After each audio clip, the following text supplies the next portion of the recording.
Okay, real talk. Often when a controversial topic is in the public spotlight, or in this case a game is coming out, the most vocal parts of the community split into two groups. One group on hatetrain that will say the game is terrible for the most petty of reasons, and the other comprised of people with a massive fan boner that embellish the game over the most basic of features. Normally, the truth is hidden somewhere in between. However, to the observer, that truth may be difficult to discern, given the sheer volume of contradictory shouting. These extreme stances get a bit of support, and there's a reason why. It's quick and easy to jump on an absolute. That requires very little time and effort, whereas research and testing are time-consuming and frustrating. But I think there's a quiet group in the background just trying to dig through the mud to find something useful. So, I have something to say to you. Battlefield Hardline, in its current state, has both good things as well as bad things. Shocking, I know. And deciding if you want to play the game is probably going to come down to a list of pros and cons and what those features mean to you individually, so let's talk about them.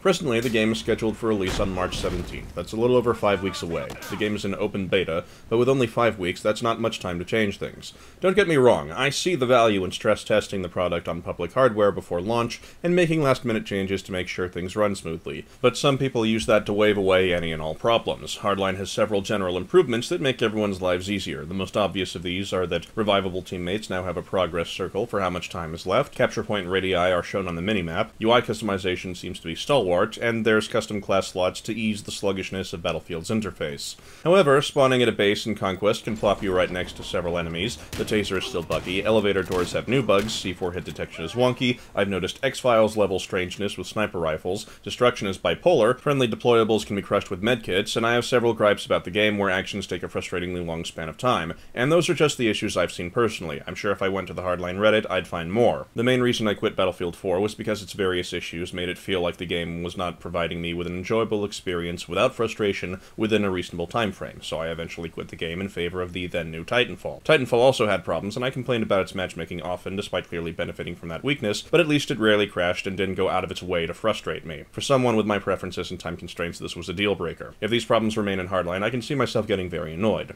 That said, certain needs are highly subjective. I find the inability to immediately pull up my loadout screen after dying to be a waste of time and prefer PlanetSide 2's interface, but not everyone may mind that sluggishness or even notice it without me pointing it out. Now let's do a 540 no-scope MLG Pro and talk about how much more respectful of one's time Hardline is than its predecessors. Hardline's unlock style is closer to the roots in Battlefield 2 than Battlefield 3 or 4 were. All of the gadgets and most of the weapons can be purchased with in-game cash, with no prerequisite grinding save obtaining said cash. While class perks, attachment categories, and a few weapons do require grinding, at least in the public beta, it's not as bad as Battlefield 3 or 4, so for the most part, you're free to spend your points where you want to instead of being railroaded. And the loadout selection helps lessen the problems I mentioned a moment ago. In addition, Heist has been updated since the first beta, and with Blood Money, Hotwire, and the other coming modes, it looks like there's actually a lot of content on the mode front, though some of these have problems. In Heist on a full server, I can wait for an objective to complete or fail on the other side of the map, then snatch the bag and make my way to an evac almost entirely unopposed, though this problem may just be enemy incompetence. In Hotwire, you're encouraged to sit in a car as a passenger and allow your team to lose, rather than hunt for enemy vehicles, because objective kills only award a 250-point bounty, whereas buggering off in a car will grant you more than that every 17 seconds. For comparison, imagine sitting on a flag defense in Conquest, granting a supply of defense points so massive that entire squads are incentivized never to leave the flag, even if the team is losing badly, and they'll consistently have the top scores. I feel the bounty on destroying vehicle objectives should either get a flat buff, or scale up a bit with how long it's in enemy possession. Not enough to incentivize letting one ever escape, but enough to make vehicle hunting at least competitive with AFKing in a passenger seat. I'm also a little concerned with the balance of certain explosives in that mode. On the subject of modes, I've heard concerns over hacker mode power creeping, but Matimio already made a video discussing that in detail, so a link is in the description if you're interested. Though adding an option to play on servers with hacker mode disabled would be a nice ghetto fix. I have some problems with class balance, as shotguns are currently moonlighting as tank guns, mechanic sabotage can only deploy on preset locations on a vehicle or object, and it's so time-consuming to plant it's outclassed by laser mines when used on non-vehicles, and it can kill its planter through concrete walls without killing the enemy that detonated them. In addition to the fact that for a class supposedly given the spawn beacon to incentivize planting it where reinforcements are needed, their primary weapon selection being limited to only submachine guns is pretty pitiful, and I feel they should at least have access to carbines. Now let's continue our 540 no-scope montage. MLG Pro lead cheat hacks. The biggest concerns people had in the original beta was that Hardline wouldn't have enough content or be diverse enough to be something other than DLC for Battlefield 4, but now it seems that's been replaced with complaints that it's not a true Battlefield game. The criticisms against Hardline that it would be good but it isn't because the game doesn't have tanks and APCs, and therefore it's not a true game, or because it switched to a cops v criminals theme, are scraping the bottom of the barrel. And by the way, I seem to recall C4ing quite a few armored vehicles in the old beta. I haven't seen any in the new beta, but that doesn't mean they've been completely removed. Yes, there are problems, and I do find the possibility for most of them to be fixed in 5 weeks rather questionable. However, several of the larger ones could be addressed via Band-Aid. What I mean by that is adding in the ability to disable hacker mode, or similar options that would allow servers to lock certain items, so for people that would be bothered by them, it's not necessary to play with it active until sorted out. If you're concerned whether or not these problems will be fixed by launch, why not wait and see a review?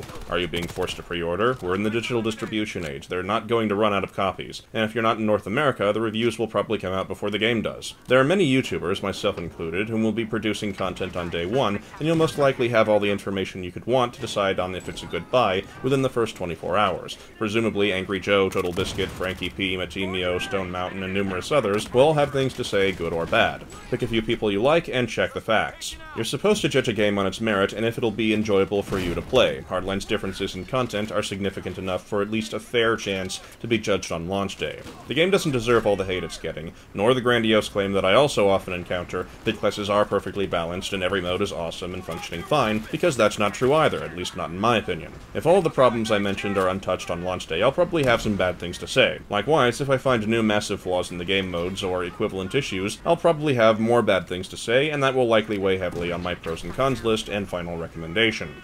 So, I'd like to take this opportunity to remind everyone that the game neither cures cancer nor eats babies, and at the moment, I'd advise waiting for a review and, actually seeing if you'd like to play it. Maybe no jets is a deal breaker for you, maybe you couldn't care less. Some people like things, some people don't like things. And that's okay. I'll see you next time. Insert end of video pandering.